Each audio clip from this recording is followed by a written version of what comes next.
আসসালামু আলাইকুম। সানা ইজিপশিয়ান বেকার সাথে আপনাদেরকে স্বাগতম। আপনারা যে ইউনিক ইউনিক ডিজাইনগুলো দেখছেন এটি আমাদের নিজস্ব শোরুমে কাজ করা হয়েছে। আপনারা এই সকল ডিজাইনের কাজগুলো করাতে চাইলে আমাদের সানা ইজিপশিয়ান বেকার সাথে যোগাযোগ করতে পারেন।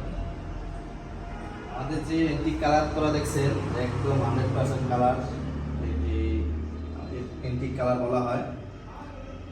একদম এন্টিক কালার দেখছেন, কোনো ডিজাইন। আপনারা এই সকল ডিজাইনের কাজগুলো করাতে চাইলে আমাদের কাছ থেকে করাতে পারেন। এটি কালার রং সহকারে, এটি প্রাইস হলো 5,000 টাকা রং সহকারে এবং ফিটিং সহকারে 5,000 টাকা পড়বে। এগুলো 56 ইঞ্চি রোজ, এটি প্রাইস হলো 5,000 টাকা। আমাদের কাছে আরও কয়েকটি 56 ইঞ্চি আছে দেখতেছেন, এটি হলো কালার সহকারে পার পিস 5,000 টাকা করে পড়বে। এছাড়াও আমাদের কাছে ইউনিক